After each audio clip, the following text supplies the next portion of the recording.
Okay, what you can see here is Ty's got the bow drawn, and you can see this is a classic in-finger grip where he's tucking his fingers in between the palm of his hand and his riser.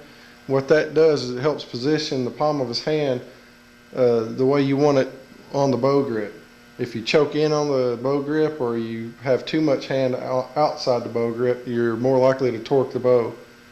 And if you notice, his thumb is relaxed and pointing toward the target. If you prefer to take your index finger and lightly let it come around and touch the front of the riser, that's fine as well. But this is a grip we like to show people because it helps minimize hand torque. And here Ty's demonstrating his anchor point. Notice his index finger knuckle is close to his jaw. Some people like to anchor with their index finger knuckle below their jaw or right at the bottom corner of the jaw. Some people like it just on the side of the jaw. Either one's fine so long as the orientation of the string to your face is comfortable. You notice how Ty doesn't have any of his face pushed in the string. He just has very light pressure at the tip of his nose on the string as a second anchor reference.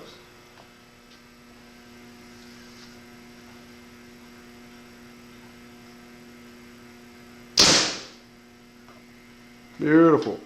That's called a bullet, or bullet hole. That's what we strive for in tuning.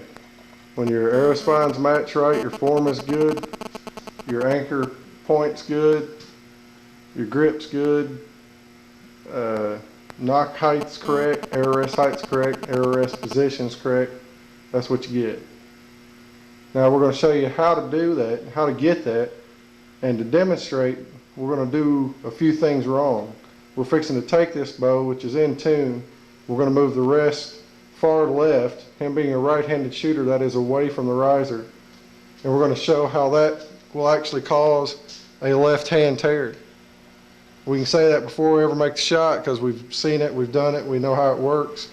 Then we're going to move the rest right, showing how that corrects a left-hand tear. Then we're going to move the rest too far to the right and create a right-hand tear. Then we're going to move the rest back to the left and show that it corrects left movements correct right tears. And once you get the proper position, you won't have any left or right kick, assuming your form is good and the arrow spine correct and the correct knock position doesn't create a vertical tear. You could move the rest rather than the knock. We try to stay away from that unless there's some reason that you can't move the knocking position on the string. Because once you set the arrow height where you want it, you want to keep it very close within a 1/16 plus or minus of true center of the bow.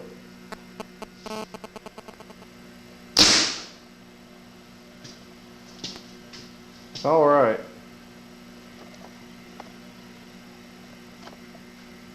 Now, excuse the shaky video, you can see the difference between a bullet hole on the left and a left tear on the right side of the bullet hole. Now, how we made Ty's bow tear left was moving the rest further away from the riser. Now, simply moving the rest, if something else is something else is wrong, it's not going to correct it. If I've got hand torque, or I've got the string mashed in my face, or the fletching of the arrow mashed in my face, or the improper spined arrow, that's not going to correct a left tear. But if everything else is right, incorrectly positioned rest will cause a left tear.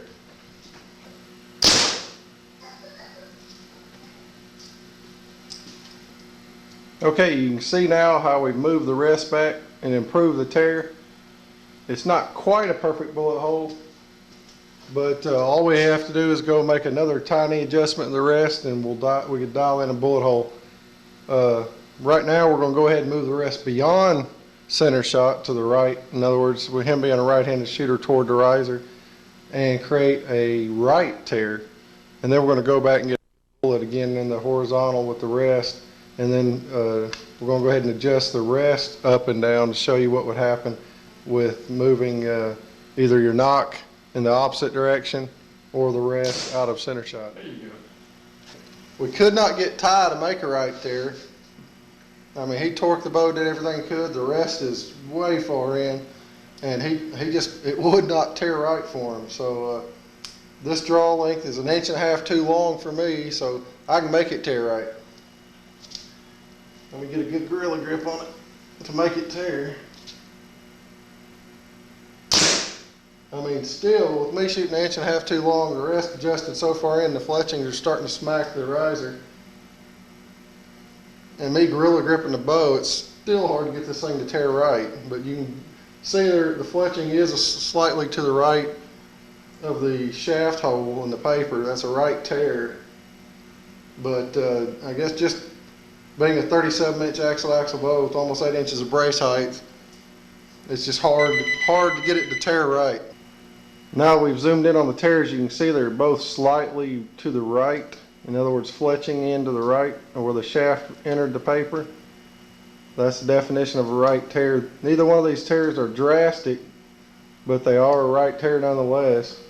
So to correct for that, what we're going to do is move the rest back away from the riser, in other words, to the left.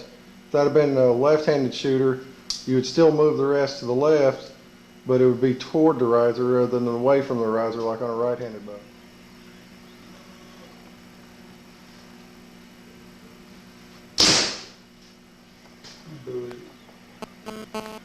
Okay, now we've got the rest readjusted back to center shot and we're getting good horizontal tears.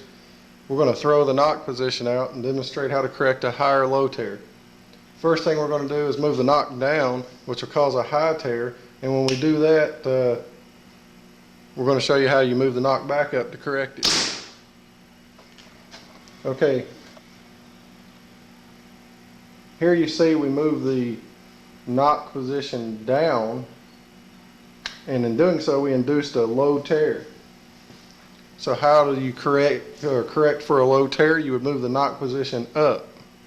You run away from the tear with the knock in the vertical and run away from the tear with the rest in the horizontal. Now that's only true for a release shooter. If you shoot fingers, the knock adjustments are the same, but the rest adjustments are right the opposite. You move toward the tear if you're a finger shooter with the rest, and away from it if you're a release shooter. There we go. Now then, you can see how by moving the knock too far up, we reverse the tear. It was tearing low, now we've got a high tear. So you can see how knock position affects where the arrow is going to tear, or how the arrow is going to kick coming off the bow. So to correct for that, we're going to move the knock down, or the D-loop down, and that'll correct that high tear. Okay, we made an adjustment down with the knock.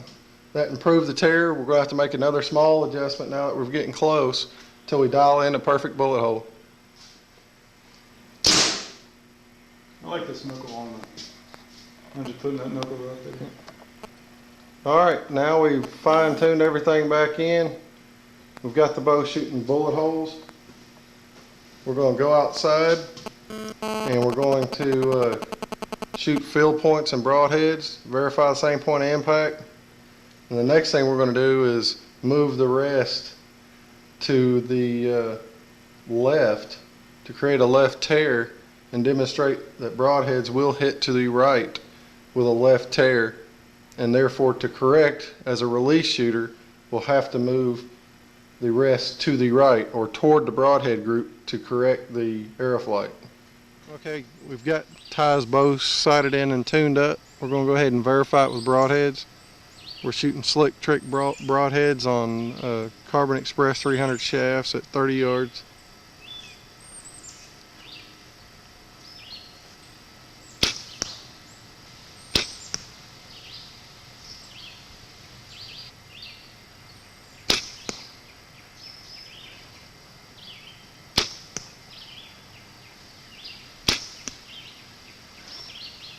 Okay, here's our 30-yard group tie shot. It's got broadheads in green and white, and field points are the brown and black arrows.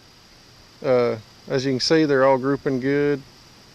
Ty needs to make a slight move with his sight after tuning, but the arrows with the broadheads and the field points are both grouping together, so we're good to go. We're going to go back in now and induce a tear, and then we'll come back and shoot the same group with broadheads and field points and show how the tear affects the broadhead location, and then that'll conclude our tuning video. Okay, as you can see from the tear, we just induced a straight left tear through paper. Watch your limb there, Ty. So what that should do, what that straight left tear should do is just cause the broadheads to impact right of field points. Now since the rest has been moved out to the left, away from the riser to induce that tear, that makes sense, because what we would do to correct a left tear is move the rest to the right or toward the riser for a right-handed shooter. So what we're going to demonstrate is, with a release shooter with a left tear condition like this, the broadheads will impact to the right. Therefore, if I wanted to correct for right impacting broadheads relative to field points, I would move the rest toward the broadhead group, in other words to the right and toward the riser on a right-handed shooter. So what we'll do next, now that we've seen a perfectly tuned bow, the broadheads and field points grouped together, we're going to go show what happens when you don't have a bow in tune. Basically, the broadheads will always impact away from the tear. So if I had a high tear, I would have low impacting broadheads relative to field points. If I had a high right tear, I would have low left hitting broadheads. If I had a high left tear, I'd have low right hitting broadheads. So it's easy to see that broadheads will impact away from the tear when you're paper tuning. That's how you can basically tell one way or the other. You can about guarantee if my broadheads are impacting right of my field points, then I'm going to have a left tear through paper. And vice versa. If I got a left tear in paper, I can guarantee my broadheads will impact to the right of my field points. Now in this condition, Ty's arrows are not going to hit the mark he's aiming at, because his bow was sighted in with it in tune, and by moving the rest away from the riser to induce a left tear, everything is going to hit left of his point of impact, intended point of impact, but in the same instance, broadheads will impact further to the right than field points, simply because the arrow is kicking tail left. And what that does is it profiles the broadhead blades to the wind, just like the sail on a sailboat, and the wind resistance from the arrow moving forward pushes the broadhead in the direction the blades are facing.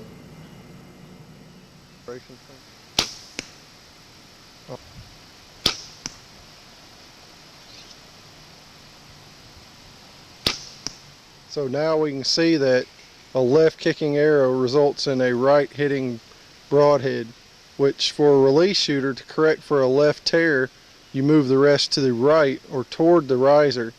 In correcting that left kick, you effectively bring the broadhead into the field point group.